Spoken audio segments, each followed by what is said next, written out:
இன்றே டவுன்லோட் செய்து உங்கள் ஃபேவரட் ஷோக்களை என்ஜாய் பண்ணுங்க. அதான் என்னாச்சு அத்தை? நீங்க வயிறு வலியில துடிக்கிறீங்கன்னு ஜானகி சொன்னா. ஆமா அரவிந்தா, என்னன்னே தெரியல, திடீர்னு வயிறு வலிக்குது.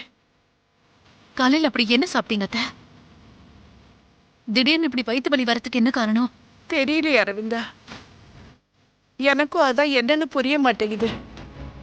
எப்போ சாப்பிட்ற மாதிரி தான் சாப்பிட்டேன். இந்த சுதிர் என்னதான் சமைச்சான்னு தெரியல. அதை நான் சாப்பிட்டதுக்கு அப்புறம் தான் வயிறு வலிக்க ஆரம்பிச்சிருச்சு. மாம் என்ன ஆச்சு? பாவம் பாட்டிக்கு திடீர்னு வயிறு வலிக்குதாம்ப்பா. நான் இவங்களை ஹாஸ்பிட்டல் கூட்டிட்டு போறேன். நானும் உங்க கூட வரேன் மாம். வேண்டாம் மித்ரா, உனக்கே உடம்பு சரியில்லை, நீ போய் ரெஸ்ட் எடுத்துக்கோ, நான் பார்த்துட்டு வரேன். இல்ல மாம், நீங்க தனியா எப்படி கூட்டிட்டு போவீங்க? வீட்ல டாட் கூட இல்ல, நானும் உங்களுக்கு துணையா வரேன். வாங்க. சரிடா, பாட்டி வாங்க. எதிரிங்க, வாங்க போலாம். பார்த்து வாங்க.